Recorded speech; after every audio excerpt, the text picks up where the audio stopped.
Hello, everyone. My name is Wes Thomas, and today I'll be talking to you about the coaching that I did through personal training. So you can see I have a couple of pictures here to highlight some personal training and nutrition and fitness lifestyles. Okay, so intro, basically the background is I'm coaching my girlfriend because, she came to me one day and told me she wanted to lose weight by adjusting her workout routine and her diet. So I said, you know what? Hey, this is great. I have a coaching project that I need to work on, and you can be my subject. So, I had my concerns at first because obviously when you're working with your girlfriend, you don't want to be too harsh, but it ended up working out pretty well. So let me get into it. All right.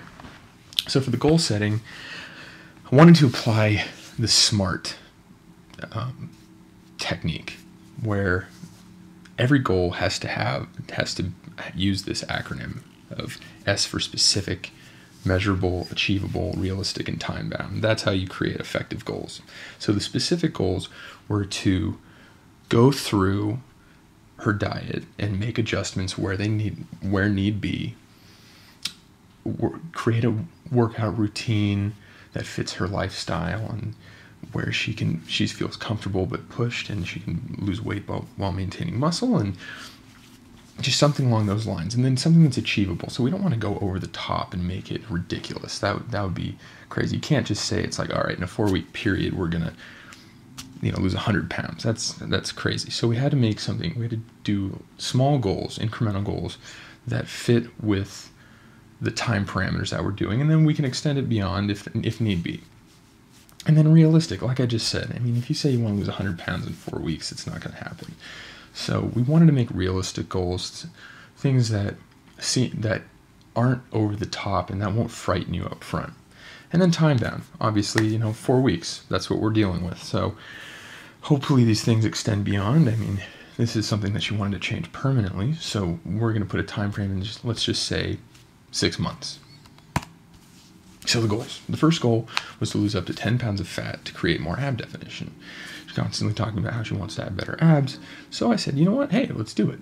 Let's create a nutrition, a diet, and a workout routine that will help you lose your fat. And then next was eliminate unhealthy foods from your diet. A big thing is preventing late night junk food, binge eating. We all do it, and you think about it, late at night, you come home, you're hungry, and you go right to that bag of chips. So we want to eliminate that and create healthier foods. Education, that's going to be a big thing. And then improve muscle strength and cardio endurance. So, when you go into the gym, you can lift better, you have the proper technique, you can last longer on the treadmill, and hopefully burn more fat. So the setup. So step 1 is we went over the various goals she wants to accomplish and start to put together a plan of action. We want to go, find out what she wants and then go from there. The next step is reviewing the current diet to assess what needs to be changed or adjusted. So we went through, she had to write down various foods that she wanted to eat, or that she would eat on a daily basis, and we would, say like, okay, maybe we adjust this here, we adjust that there, this food isn't acceptable, this is unhealthy. So we made adjustments. And then step 3 was providing a sample diet along with acceptable foods to eat. So I wrote up a pretty basic structure for, kind of how you would structure your daily meals. And, you have your breakfast, lunch, dinner, along with 2 snacks in between, a post-workout meal maybe, and then maybe a pre-workout meal. So you want to be constantly eating throughout the day. About 5 to 6 meals is reasonable, or about every 2 to 3 hours. That's what we were trying to go with. And then, obviously that's easier said than done because, when people say, oh, eat healthier, they don't always have the right idea in mind of what healthy is. So I wanted to write down a list of foods that would be acceptable to eat. And then step 4 is starting to execute the plan. So the coaching plan. Since we spent a lot of time together, I was able to watch and monitor her diet closely. We would go out to dinner and I would say, okay, do this, do that, and give her an idea of what to look for. When we were at home eating food, it's like, okay, no binge eating, no doing this, no doing that. And, it worked. And I taught her how to make some healthier meals. So, chicken breast with different oils and butter and vegetables, brown rice, things like that. And because it's easy when you have somebody telling you what to do, but in order to really make a change, you have to be able to do it on your own. And to make it stick, you have to be able to, cook for yourself if you want to make healthier meals. And then I trained her in the gym, providing the structure for every workout. So I would write up a workout plan prior, and we would go through it, and I would help her show proper technique, what to do here. If she was struggling, we would push through it and get through it. And that was my approach. And then next, I introduced her to various workout websites, so she could get a better understanding of the fitness lifestyle.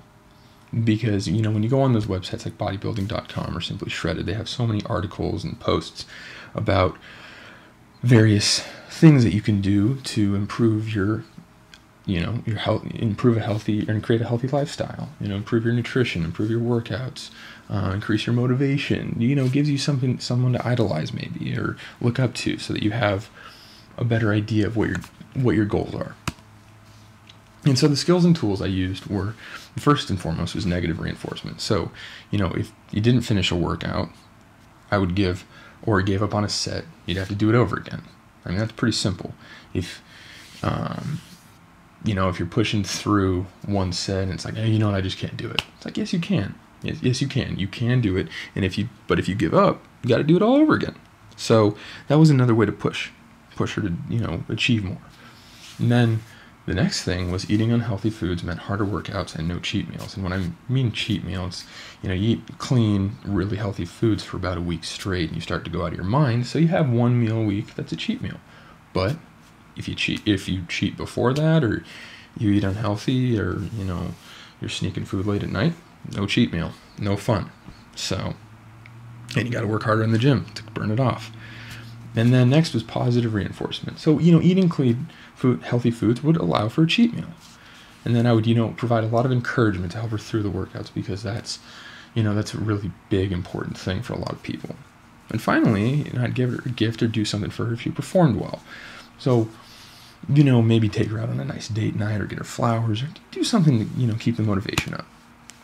And so overall, the coaching went very well, and she was very receptive to the tips, instructions, and advice that I offered. It really resonated with her, and she really listened to me. So, we had our ups and downs every once in a while, but it was good. Biggest main struggle was definitely maintaining a positive mindset, and it's an up and down process, but we got through it. And then she ended up losing about 4.5 pounds and 1/2 inch around her waist. So it was overall a success. And, she improved her strength and cardio as well. So overall, I thought it was a great success. And here you can see some results. It's pretty good.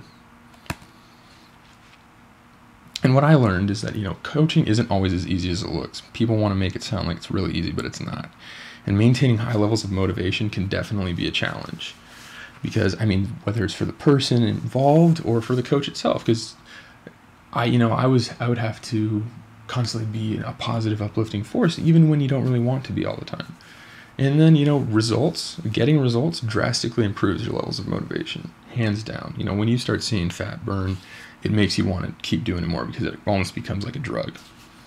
And you have to maintain a balance of being tough while also being empathetic and understanding. What I really learned was that, if you're too hard on somebody, then you're going to make them feel bad. You have to come from an understanding place and really, have a warm heart and a warm approach to it as well, while still being tough and pushing them through it. So thank you for listening, and that was my project.